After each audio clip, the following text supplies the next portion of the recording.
అందరికీ నమస్కారం అండి. నేను మీ Radhika. Welcome to Kammasani presents. ఈరోజు ఒక హెల్తీ లడ్డుతో మేము ముందుకు వచ్చేసాను. పిల్లలకి హాస్టల్కి పంపించుకోవడానికి, లేదంటే ఇంట్లో స్టోర్ ఒక 15 రోజుల వరకు స్టోర్ చేసి పెట్టుకొని పిల్లలు సాయంత్రం రాగానే ఇవ్వచ్చు, లేదంటే వాళ్ళ స్నాక్స్ బాక్స్లో కూడా మనం పెట్టి పంపించవచ్చు. పిల్లలకే కాదండి, ఇంట్లో ఉండే చిన్న పిల్లల నుంచి పెద్దవాళ్ళ వరకు అందరు కూడా తినచ్చు. చాలా హెల్తీ లడ్డు మనం సింపుల్గా కూడా తయారు చేసేసుకుందాము. వీడియోలోకి వెళ్ళి చూసే ముందు మీ అందరికి ఒక రిక్వెస్ట్ అండి. ఎవరైతే వీడియో చూస్తున్నారో తప్పకుండా వీడియోని లైక్ చేయండి. ఎవరైతే సబ్స్క్రైబ్ చేసుకోలేదో తప్పకుండా సబ్స్క్రైబ్ చేసుకోవడం వల్ల నేను మరింత హెల్తీ రెసిపీస్ అన్నీ తయారు చేసి చూసి అవి బాగుంటే మీకు పోస్ట్ చేస్తూ ఉంటాను కాబట్టి నన్ను కొంచెం ఎంకరేజ్ చేసినట్లుగా ఉంటుంది. తప్పకుండా సబ్స్క్రైబ్ చేసుకోండి, లైక్ చేయండి, కమెంట్ చేయండి. ప్రాసెస్లోకి వెళ్ళిపోదాము. ముందుగా స్టవ్ మీద ఒక మందపాటి బాండీని పెట్టేసుకొని ఒక బౌల్ బద్ద పెసరపప్పును తీసుకోండి. సున్నుండల ప్రాసెస్లోనే ఉంటుంది, కాకపోతే కొంచెం డిఫరెంట్గా ఉంటుంది. ఈ బద్ద పెసరపప్పుని బాండీలోకి వేసేసుకొని ఎంతైతే బద్ద పెసరపప్పు తీసుకున్నామో అంతే క్వాంటిటీలో పొట్టు మినపప్పును తీసేసుకుందాము. పొట్టు పెసరపప్పు, పొట్టు మినపప్పు ఇవి రెండు సేమ్ క్వాంటిటీలో తీసుకొని సిమ్లో పెట్టుకొని మధ్య మధ్యలో కలుపుకుంటూ వేయించుకుంటూ ఉండాలి. ఒక 2 నిమిషాలు లేదా 3-4 నిమిషాల తర్వాత ఒక గుప్పెడి వరకు బియ్యాన్ని కూడా తీసుకొని బియ్యాన్ని కూడా బాండీలోకి వేసేసుకోండి. సన్నటి సగం మీద మంచిగా వేగనివ్వాలి. మనం ఎలా అయితే సున్నుండలకి మినపప్పును వేయిస్తామో అలా వేయించుకుంటూ ఉండాలి.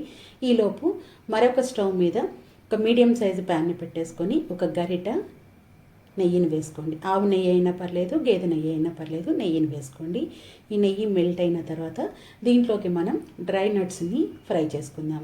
ముందుగా 2 గుప్పెళ్ళ బాదం తీసుకొని ఆ బాదం మొత్తం కూడా నెయ్యిలోకి వేసేసుకొని ఫ్లేమ్ని సిమ్ టు మీడియం పెట్టుకొని మంచిగా వేయించుకోండి.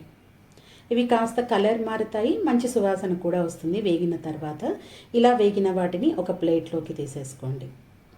ఇప్పుడు దీంట్లోకి 2 గుప్పెళ్ళ వరకు జీడిపప్పు, ఒక గుప్పెడు సన్ఫ్లవర్ సీడ్స్, ఒక గుప్పెడు గుమ్మడి గింజల్ని వేసుకొని జీడిపప్పు కాస్త రంగు మారుతుంది అనుకునేంత వరకు వేయించుకోండి. ఈలోపు అవి కూడా వేగిపోతాయి.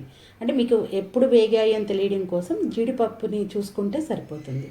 ఇలా వేగిన వాటిని అదే ప్లేట్లో ఇంకో సైడ్కి పెట్టేసుకోండి. ఇప్పుడు మిగిలిన నెయ్యిని అలా పక్కన పెట్టుకోండి, మధ్య మధ్యలో వాడుకోవచ్చు. ఇప్పుడు ఒకసారి ఇలా వేరువేరుగా పెట్టేసుకొని పూర్తిగా చల్లారిన తర్వాతే మనం గ్రైండ్ చేసుకోవాలి. అంతవరకు పక్కన పెట్టేసుకోండి, లేకపోతే ఫ్యాన్ కింద పెట్టేసుకోండి టైం లేదు అనుకుంటే. ఇప్పుడు పెసరపప్పు మినప్పప్పుని చూద్దాము. ఇవి మంచి సువాసన వచ్చి కొంచెం కలర్ మారుతాయండి, అంతవరకు వేయించుకుంటూ ఉండండి. అలా వేగిన తర్వాత స్టవ్ ఆఫ్ చేసేసి పూర్తిగా చల్లారనివ్వండి.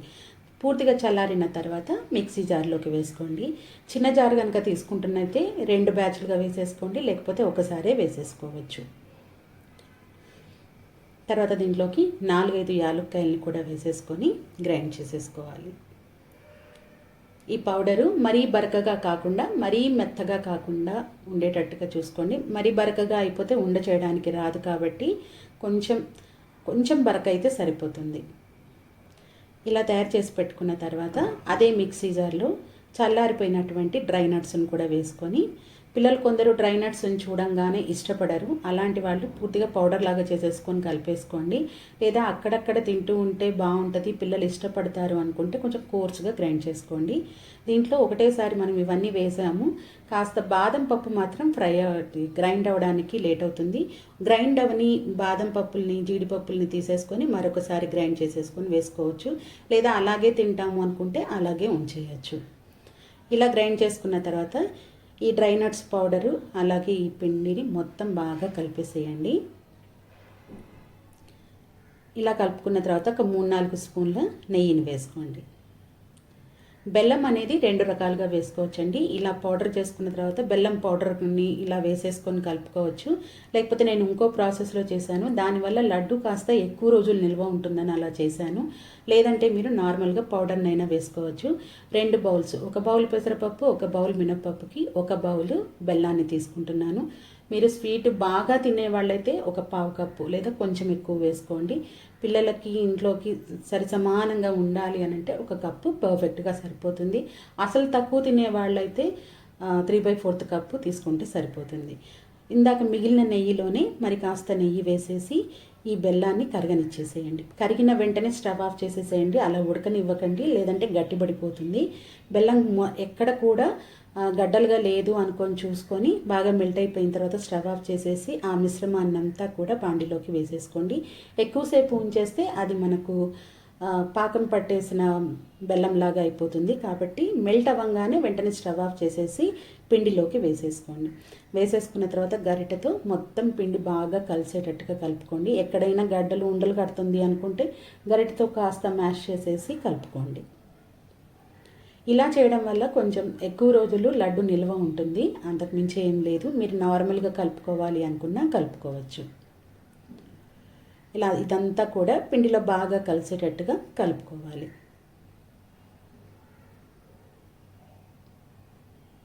ఇలా కలిసిపోయిన తర్వాత కొంచెం కొంచెంగా నెయ్యి వేసుకుంటూ సున్నుండలు ఎలా చుట్టుకుంటామో అలా చుట్టేసుకొని మీరు ఏదైనా పిల్లలకు పంపించాలంటే స్టీల్ బాక్సుల్లో పెట్టి లేకపోతే గ్లాస్ కంటైనర్లో పెట్టి పిల్లలకు పంపించవచ్చు. ఇంట్లో స్టోర్ చేసుకోవచ్చు. చాలా హెల్తీగా ఉంటుందండి. టేస్ట్ అయితే చెప్పాల్సిన అవసరం లేదు. సున్నుండల కంటే కూడా మంచి టేస్ట్తో ఉంటుంది. కాకపోతే కాస్త నెయ్యి ఎక్కువ పడుతుంది. మీరు నార్మల్ పౌడర్ని పక్కన పెట్టేసుకొని ఎప్పుడు కావాలంటే అప్పుడు ఫ్రెష్గా నెయ్యి కలుపుకుంటూ కూడా చేసుకోవచ్చు. 2 రకాలుగా మీకు ఎలా వీలుంటే అలా చేసేసుకోవచ్చు. తప్పకుండా ప్రిపేర్ చేసుకొని మీకు ఎలా కుదిరింది, నచ్చిందా లేదా అనేది కూడా కమెంట్ చేయండి. అంతేనండి. ఇలా చుట్టేసుకొని స్టోర్ చేసేసుకోవడమే. Thank you for watching.